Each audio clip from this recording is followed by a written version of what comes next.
The November sky hung low, heavy with storm clouds that pressed against the town like a weight.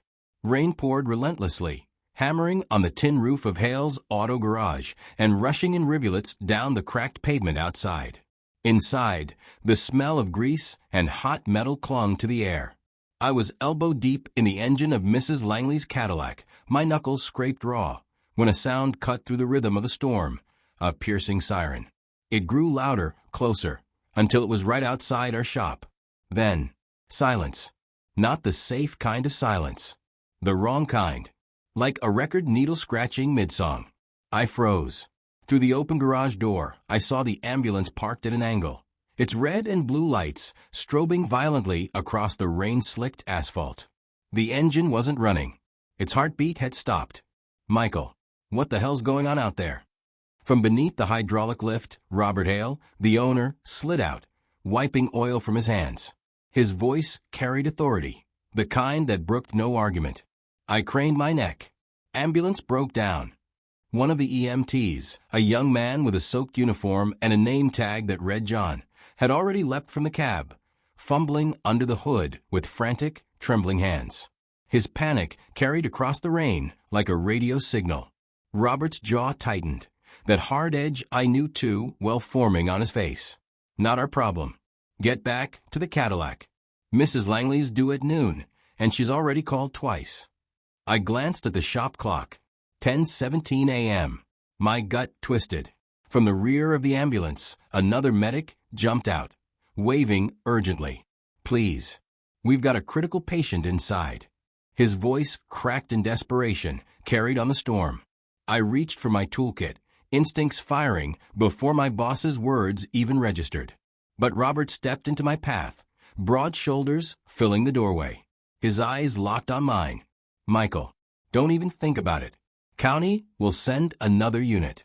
That's their job. Ours is here. You walk out that door, you're done. Fired.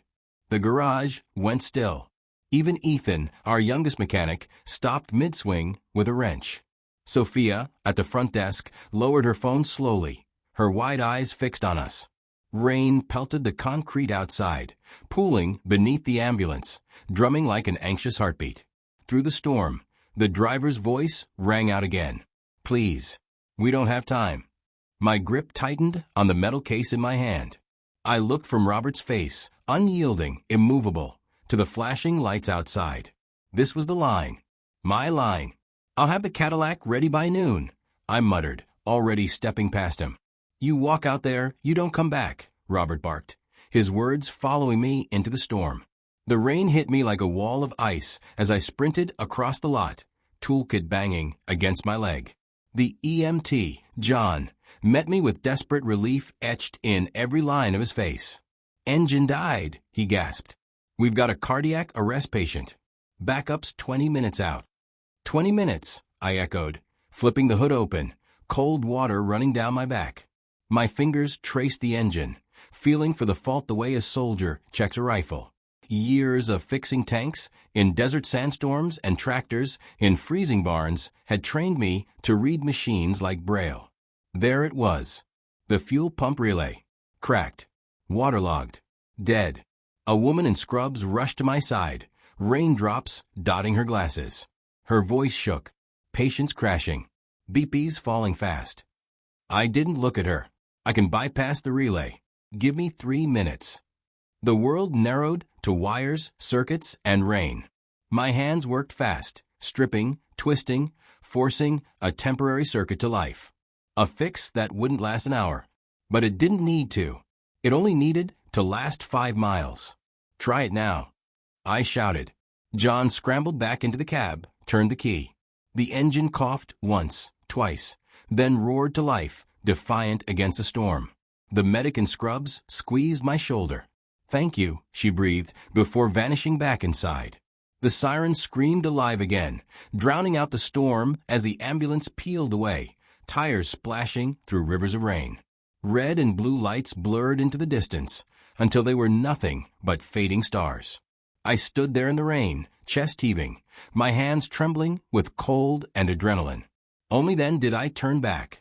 And there he was, Robert Hale, standing in the garage doorway, arms crossed, his face hard as granite. I knew, before a single word left his mouth, what I'd just lost. But some choices, they leave you no other road. Michael Carter had just saved a life. But in doing so, he'd walked straight into unemployment. Would you have risked your livelihood to step into that rain? Or would you have stayed in the safety of the garage? The storm had slowed to a drizzle by the time I walked back into Hale's auto garage. My clothes clung to me, soaked through, leaving trails of water that pooled beneath my boots. The warmth of the shop felt foreign now, as if I no longer belonged. Robert was waiting, arms folded, expression carved from stone. "I told you not to go," he said flatly. "I know," I replied, my voice low, steady. Droplets fell from my hair, spattering the floor like punctuation marks. "But I'll still get Mrs. Langley's Cadillac done by noon." Robert shook his head, slow and deliberate. "No, you won't. You're done here, Michael. Pack up your things." Silence swallowed the garage. Ethan set down his wrench, his young face pale. Sophia stood frozen in the office doorway, her phone dangling at her side, eyes darting between me and Robert. "Frank," Sophia began. "It's Robert," he snapped. His tone left no room for softness. "Rules are rules. Customer cars come first. Always." I held his gaze, rain dripping into my eyes, my jaw tight. "Someone could have died." "Not our problem," he bit back. "That's what County Dispatch is for. You don't decide life and death here. You fix cars. On my clock. For my customers. That's it." He jabbed a finger toward the door. "Now get your things and go." 11 years. Gone in less than 11 minutes. I walked to my locker, hands trembling, not from the cold anymore, but from the weight of it all. Each tool I packed carried a memory. The socket set my father gave me when I enlisted. The precision kit I'd saved up for after my first bonus year. The wrenches I'd collected for jobs no one else could finish. They weren't just tools. They were pieces of my life. Ethan came over, his voice small. "This isn't right, Mike." I forced a smile for him, though my chest ached. "It's all right, kid. You've got this. Remember what I told you about Japanese transmissions? Trust the feel, not just the book." He nodded, eyes down, as if memorizing the advice like scripture. Sophia waited until Robert stomped back to his office before stepping close. Her voice was soft, urgent. "Meadowview Garage is hiring. My cousin works there. I'll put in a word for you." "Thanks, Sophia." I shut the locker for the last time. The sound echoed through the shop like a closing chapter. Outside, the rain had thinned to a mist. I loaded my toolbox into the passenger seat of my old Ford truck, slid behind the wheel, and sat there for a long moment staring at the garage, the place that had been my second home for over a decade. The engine turned over smooth, loyal as always. But I couldn't bring myself to drive away just yet. That's when my phone buzzed. "Daniel, my son." "Hey, Dad." His voice was bright, full of energy. "Ms. Rivera loved my science project. Said it showed real engineering talent." For a heartbeat, my chest filled with pride that drowned out the ache. "That's great, son. Really great. You okay? You sound weird." I swallowed hard. "We'll talk when I get home. I'm proud of you, Daniel." Hanging up left me staring at the phone in silence. At 43, I was jobless in a small town with bills stacked like bricks on my kitchen table, and a son who deserved more than I could give. I started driving, no direction in mind, just letting the rain-slick streets carry me. Past shuttered shops, past the diner where Nicole and I used to sit on Sunday mornings before cancer stole her from us 5 years ago. The ache of that loss still lived in the walls of our house, in the quiet spaces where her laughter used to echo. Without realizing, my truck turned towards St. Mary's Hospital. Something inside me needed to know if what I did in the rain had mattered.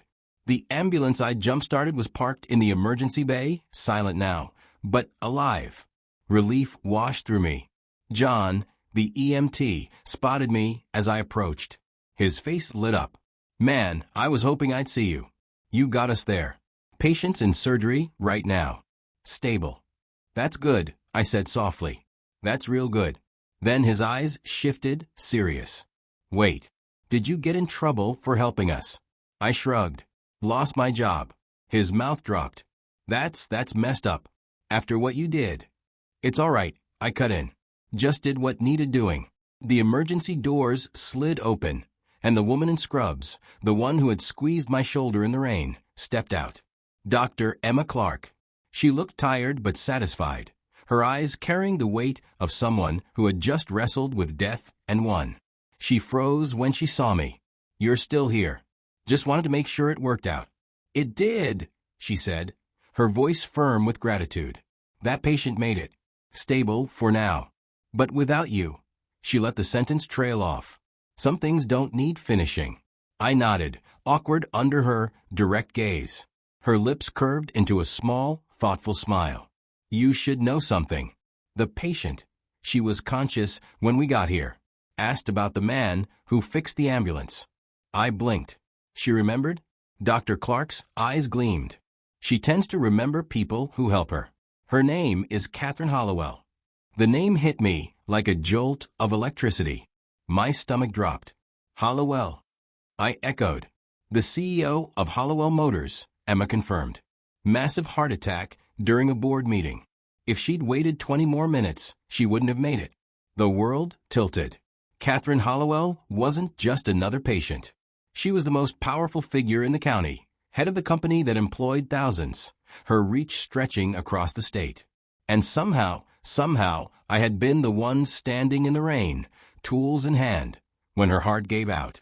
I had thought I'd only saved a stranger, but in truth, I had saved Catherine Hollowell, and nothing in my life would ever be the same.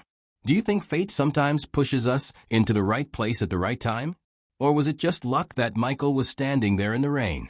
The next morning, I stood in front of my bedroom mirror, tugging at the collar of a shirt I hadn't worn in years. Clean jeans.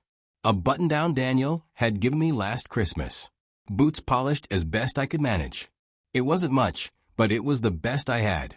Sleep had been impossible. My mind had replayed the rain, the ambulance, the silence of losing my job, and then the bombshell. Catherine Hollowell, CEO. The woman who built the county's largest employer. The woman whose life I'd somehow helped save.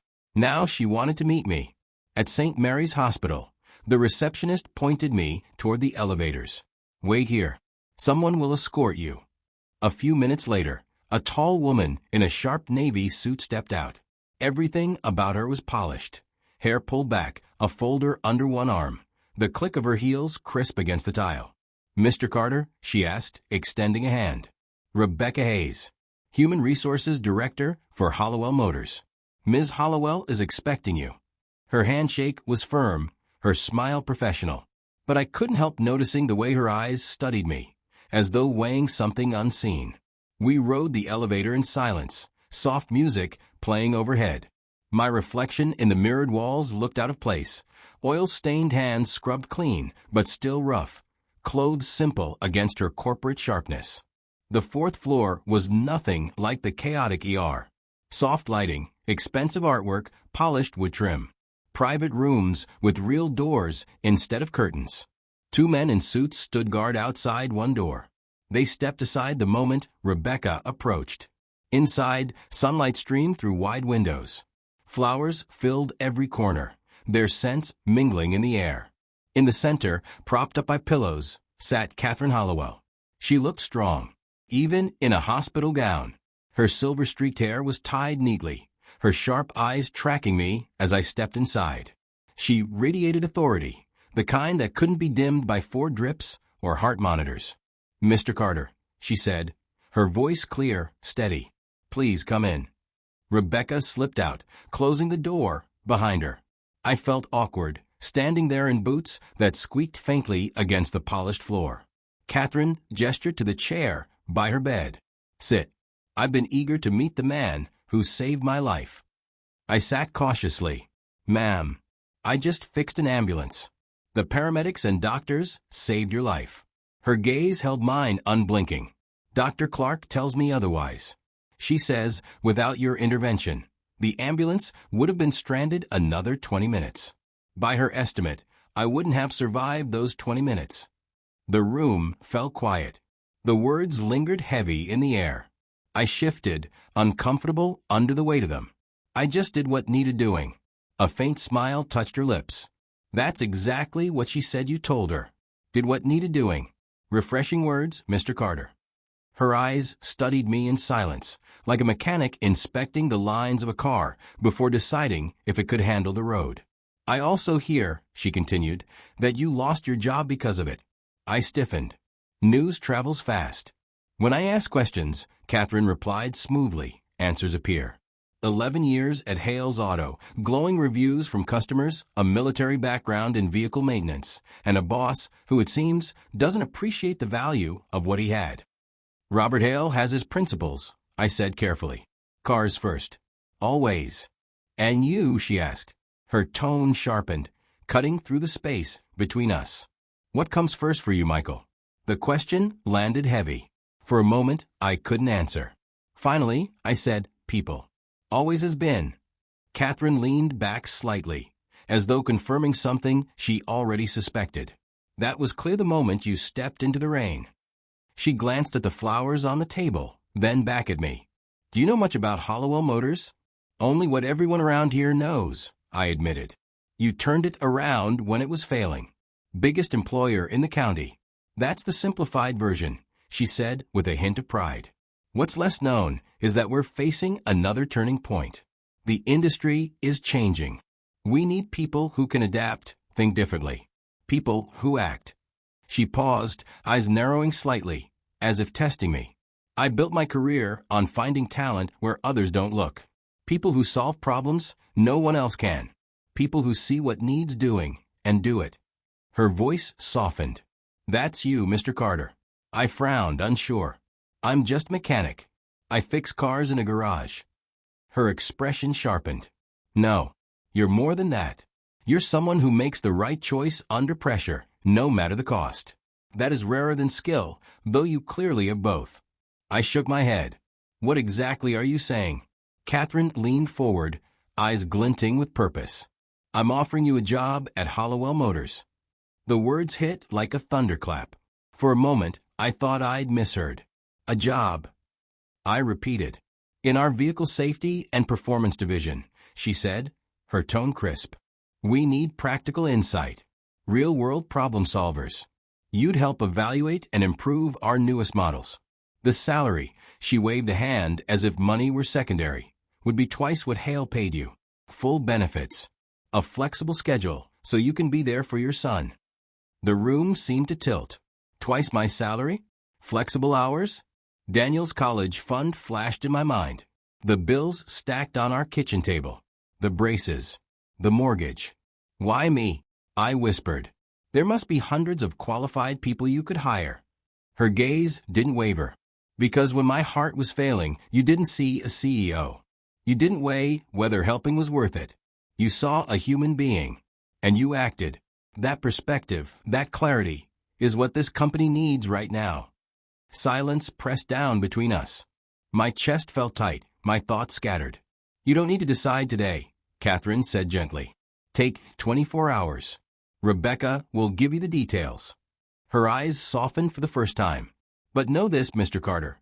Sometimes doing what needs doing is exactly what changes the world. I walked out of that hospital room with an offer that could change everything. But one question haunted me. Was I truly ready to leave behind the only life I'd ever known? If you were in Michael's place, would you trust an offer that feels too good to be true? Or would you walk away, afraid it's a world you don't belong in? The folder from Hollowell Motors sat on our kitchen table like it had its own gravity, pulling my eyes every time I passed. Thick paper, crisp logo embossed in silver, opportunity wrapped in corporate polish. But every time I looked at it, something twisted in my gut. Daniel was sprawled across the couch, flipping through a science magazine. The kid had that spark, the same one his mom used to talk about when she said he'd go further than both of us put together. He looked up, curious. So you gonna open that thing? He nodded at the folder. I exhaled slowly, dragging a chair out and sitting across from him. It doesn't feel real, son. Yesterday, I was wiping grease off my hands in a garage. Today, the CEO of Hollowell Motors is offering me a job that pays double what I made. Feels like a dream or a trap. Daniel smirked. You saved her life. Why wouldn't she want you on her team? Because I'm not one of them, I said, the words heavier than I meant. I'm not a suit. I don't talk in boardrooms. I don't build cars on blueprints. I fix them. In the real world. With busted knuckles and sweat. That's who I am. He studied me for a moment, then set his magazine aside. Dad, you fixed engines in the middle of Afghanistan, didn't you? Humvees and tanks under fire. With nothing but duct tape and stubbornness. I chuckled despite myself. Something like that. And you're telling me you can't sit in a meeting? His eyebrow arched, that same look Nicole used to give me when I made excuses. I leaned back, staring at the ceiling. It's not just that. What if I fail? What if I walk in there and I'm in over my head? Daniel's voice softened. What if you don't? What if this is the thing Mom always talked about? Her voice echoed in my memory, Nicole, before the sickness, telling me that opportunity had a way of finding people who did the right thing, even when it was hard. She believed in that kind of fate. My chest tightened. God, she would have loved this story. She would have been at the table already making plans, telling me good deeds don't just pay forward, they change everything. Daniel leaned forward, his eyes sharp. You always tell me to be brave. To try even if I'm scared. Isn't it your turn? The room fell quiet. Only the ticking of the old wall clock filled the silence. I reached across the table and squeezed his shoulder. When did you get so wise? He grinned. I've always been wise. You just don't listen. For the first time in days, I laughed. Really laughed. The next morning, I called Rebecca Hayes. My voice didn't shake. Tell Ms. Hollowell I accept. Walking into Hollowell Motors headquarters felt like stepping into another universe. The glass building gleamed against the skyline, all steel and reflection. The lobby buzzed with energy, men and women in tailored suits, the low hum of conversation, the click of polished shoes against marble floors. I felt every grease stain on my hands, even though I'd scrubbed them raw. My work boots echoed too loud. My breath caught in my chest. Rebecca met me at the entrance, her stride confident, smile measured. Mr. Carter, welcome. We're glad you're here. I followed her through the maze of glass hallways and modern offices, trying not to gawk. Everyone looked so polished, so sure of themselves. And then there was me, a mechanic out of place. My first week was brutal. Technical jargon flew over my head. Engineers eyed me with skepticism, whispering when they thought I wasn't listening. I could see it in their faces. What's he doing here? He doesn't belong. But then came the first test. A new model had a flaw in its braking system. Computer simulations said it was fine. Charts and graphs backed it up. But when I looked at the components spread across the table, something felt wrong. The tolerances were too tight, the seals too weak. I spoke up. This'll fail under stress. Heat expansion will crack it. The room went quiet. An engineer scoffed. That's not what the data shows. I didn't argue. Instead, I rolled up my sleeves, took the part, and applied torque the way I'd done 1,000 times in the field. Within seconds, snap. The seal fractured. Silence again. Except this time, their eyes were wide. Respect blooming where doubt had been. By the end of the month, I wasn't just the mechanic. I was Michael Carter, the guy who saw problems before they happened. The one who saved time, money, and maybe lives. Every night, Daniel sat at the table waiting to hear stories. He listened with a kind of pride that filled the gaps Nicole's absence left behind. So what happened today, he'd ask wide-eyed. And I'd tell him about how I'd proved the computer wrong. About how people who once dismissed me now came to me first. About how, maybe, just maybe, I was starting to belong. One night he said, Mom would be proud. I swallowed hard, blinking against the sudden sting in my eyes. Yeah, I think she would. But I had no idea how quickly this new world would test me again. Because Catherine Hollowell wasn't finished with me yet. If you were in Michael's shoes, would you take the leap into a world you don't feel you belong in? Or play it safe and stick to what you know? 6 months later, I stood in an office I never imagined myself setting foot in, much less belonging to. The top floor of Hollowell Motors gleamed with floor-to-ceiling windows, giving a sweeping view of the county below. The town that once felt too small stretched out like a map, its roads winding, its rooftops shining faintly in the evening sun. I wasn't in coveralls anymore. No grease on my hands. No rag in my back pocket. Instead, a clean button-down and a badge clipped to my belt read, Michael Carter, Vehicle Safety Division. It still didn't feel real. Catherine Hollowell sat across from me, pale but sharp as ever, her silver hair tied back neatly, her presence commanding. Recovery hadn't dulled her authority. If anything, it had sharpened it. She slid a folder across her desk, the same way she'd slid opportunity into my life months ago. The board has approved the creation of a director of vehicle safety position, she said, her voice calm, deliberate. And I want you in it. The words stunned me. Director. A promotion I hadn't even dared dream about. Twice my old salary had already changed everything. But this was more than money. It was trust, respect, a seat at the table. I blinked, staring at the folder as if it might vanish if I touched it. This is unexpected. A hint of a smile curved her lips. Is it? You've proven yourself, Michael. You see problems our engineers miss. You bring perspective they don't have. You've saved us from costly failures more than once already. You're not just valuable. You're indispensable. I swallowed hard, my throat tight. I don't know what to say. Say yes, Catherine replied simply. That evening, driving home in the company truck they'd given me, I took a detour, past the neon diner, past the shuttered storefronts, until I slowed in front of Hale's auto garage. Through the open bay door, I saw Robert Hale hunched under a car lift, same as he'd been the day I walked out into the rain. Business as usual. For a moment, anger tried to rise. But instead, I felt something else. Gratitude. Robert had fired me, stripped me of 11 years in one cold sentence. But if he hadn't, I never would have stood in that storm. Never would have saved Catherine Hollowell. Never would have found this new life. The rain that had once drowned me had, somehow, also washed me clean. I pulled away, headlights slicing through the dusk, leaving the garage behind for good. When I pulled into the driveway, Daniel was already on the porch, waving an envelope above his head like a trophy. His grin was wide, unstoppable. Dad. I got in. I killed the engine, heart racing. Got in where? The Hollowell Motors Summer Internship Program. His words tumbled out, breathless. Engineering track. I did it. I climbed out of the truck, stunned, pride swelling in my chest. That's fantastic. They chose you. Yeah. And not because of you, he added quickly, his chin lifted with teenage pride. I didn't even mention you worked there until the final interview. This was all me. I laughed, shaking my head. Of course it was you. You've always had it in you. As we walked inside, I draped an arm around his shoulders. Your mom would be so proud of you. Daniel looked up at me with a steady gaze. She'd be proud of you too. You always said you were just a mechanic. But turns out you're a lifesaver.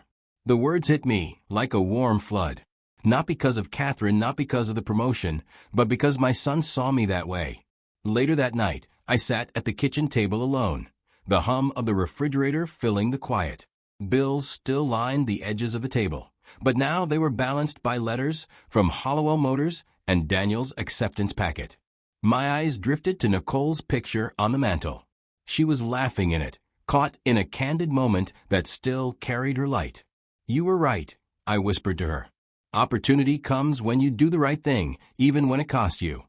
I thought back to the rain, the silence after the siren, Robert's voice in the doorway, warning me I'd lose everything if I stepped outside. And then, the choice I'd made, toolkit in hand, heart pounding. That moment had changed everything. I had lost a job, but I had gained a purpose. And in saving Catherine Hollowell's life, I had unknowingly saved my own. Just did what needed doing, I said softly, the phrase that had followed me like a shadow. But now, it no longer sounded simple. It sounded true. Life often turns on the smallest choices, a single step into the rain, a single moment of courage. What about you? Do you believe fate guides us to those crossroads, or is it all just chance?